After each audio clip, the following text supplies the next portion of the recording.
I'm Miley Oye. I work at Google as a developer programs tech lead, normally from our headquarters in Mountain View, California. But today, I'm at home in San Francisco to talk about the 5 most common mistakes I find in SEO. Mistake number 1 is working on SEO before your site has a value proposition. Ask yourself, why would a user choose my site in search results? Let's say you have a site that promotes your offline business, like a local bike repair shop. What differentiates your business from your competitors? Are you a nonprofit organization? Or perhaps you offer free estimates, a free demo, or you're the oldest independent dealer in the city? Or if you're an e-commerce site, what separates your site from the others? Do you have lower prices, free shipping, great customer service, or better product descriptions? Starting with a value proposition simplifies SEO. No matter where your site ranks in search results, if you want to stay on top, searchers need a value prop to click on your site, to come back and revisit your site, and to recommend your site to their friends. Start with a value prop and then focus on a quality user experience. Let's move to mistake number 2, a segmented approach to SEO. I call this the bento box approach because I'm Japanese and it's like your dinner plate with every item segmented and none of it working together. It's great for your sushi and your salad. It's not as great when there is no communication between your marketing, biz dev, and SEO teams. So mistake number 2 is about working on SEO in a silo. A better, more holistic approach to SEO is to consider the entire user experience, from marketing campaign all the way to the actual conversion, and potentially repeat business. Vanessa Fox, a consultant and author on search engine strategy, wrote about this type of bento box approach with respect to the Super Bowl, when it's difficult for companies to completely integrate their offline television ads with their online SEO efforts. She noted that a car company spent millions on TV ads to lead users to a website, editYourOwn.com, where they could then edit their own car video. On Super Bowl Sunday, this commercial probably not only brought users to the website, but actually helped the query, Edit Your Own, to rank number 36 on Google Hot Trends. Now imagine if this were your company. As the SEO, you can't just focus on your regular keywords that you do every day, but you also need to integrate marketing campaigns and optimize for the words, edit your own. Mistake number 3 is putting effort into time-consuming workarounds, rather than researching new features or best practices that can simplify your tasks. For example, for sites with paginated content, in the past, some webmasters tried the workaround of using rel canonical on subsequent pages to their page 1. This unfortunately can cause a loss of content in Google's index. The good news is that there are new best practices. We now support rel next and rel prev markup, so your paginated article or product category is treated as a single series, rather than having page rank diluted into the various components.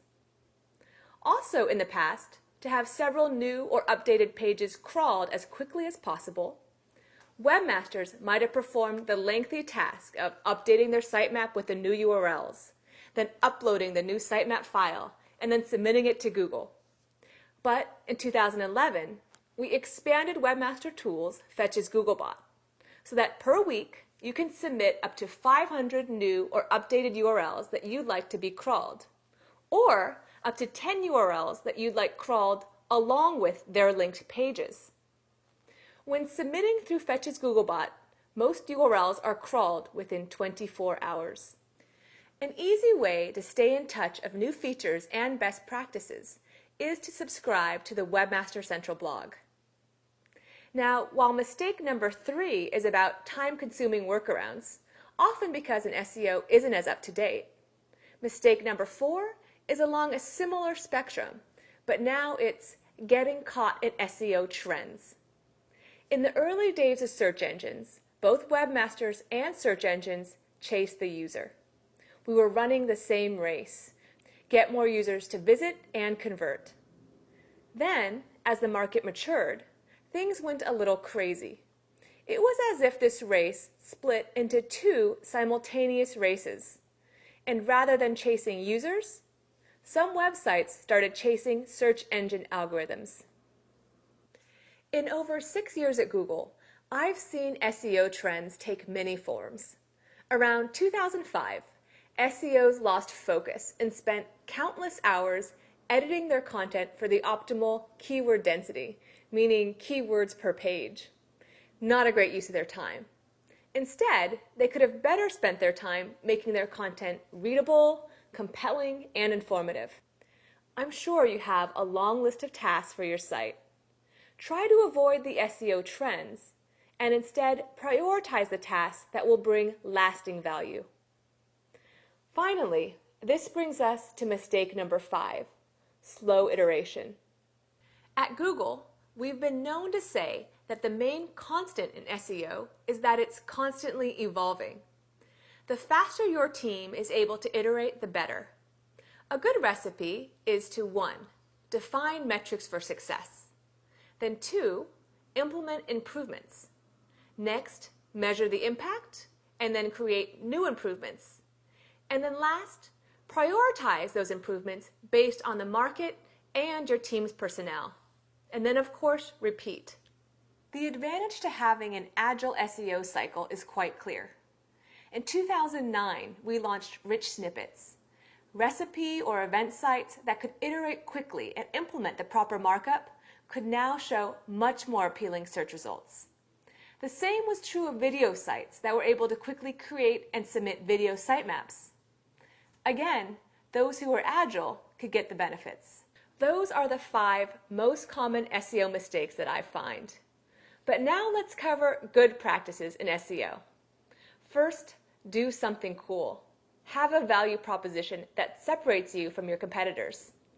Second, include relevant keywords in your copy. There's no need to think about keyword density, but make sure your content includes the keywords people actually search for.